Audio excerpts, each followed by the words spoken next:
ఒక్కటి చేయలేమో ప్రభుత్వాలు ఆలోచన చేయాలి. బికాజ్ ఇంతకు ముందు కూడా ఇలాంటిదే జరిగింది అని వింటున్నాం. ఈసారి అయితే వచ్చిన ఫోర్స్కి బీమ్స్ కూడా దెబ్బతిన్నాయి.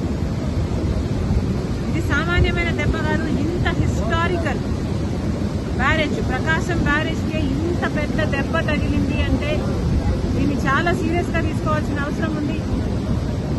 కఠినంగా శిక్షించకపోతే, పెనాల్టీ పెద్దగా లేకపోతే మళ్ళీ మళ్ళీ జరిగే అవకాశం ఉంది. కాబట్టి ఇది చాలా సీరియస్గా తీసుకోవాల్సిన అవసరం ఉంది. అంతేకాకుండా యాజ్ సూన్ యాజ్ పాసిబుల్ మరమ్మతులు కూడా చేయాల్సిన అవసరం ఉంది. గత ప్రభుత్వం, జగన్మోహన్ రెడ్డి గారి ప్రభుత్వం కనీసం ఎన్నో ప్రాజెక్టులకు కనీసం యాన్యువల్ మెయింటెనెన్స్ కూడా చేయలేదు. రాజశేఖర్ రెడ్డి గారు కట్టిన ప్రాజెక్టులకు కూడా కనీసం యాన్యువల్ మెయింటెనెన్స్ కూడా చేయకపోతే చాలా చోట్ల చూసాం మనం. గేట్లు కూడా ఊడి నదులలో తేలడం చూసాం.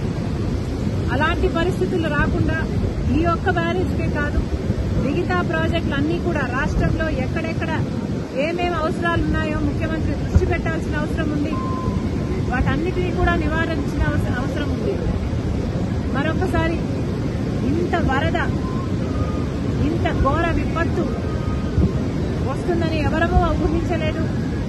కానీ రెయినీ సీజన్ అంటేనే రెయిన్స్ వచ్చే సీజన్ కాబట్టి వీలైనంత వరకు ప్రికాషనరీగా ముందుకు ముందే ప్రభుత్వాలు, అధికారులు ఆలోచన చేసి డ్యామేజ్ కంట్రోల్ మోడ్లోనే రెయినీ సీజన్ మొదలు నుంచి ఉండాలని కాంగ్రెస్ పార్టీ కోరుతుంది.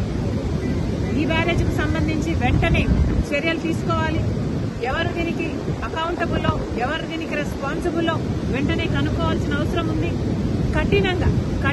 కఠినంగా శిక్షించాల్సిన అవసరం ఉంది. ఎందుకంటే ఇది మళ్ళీ రిపీట్ కాకూడదు కాబట్టి.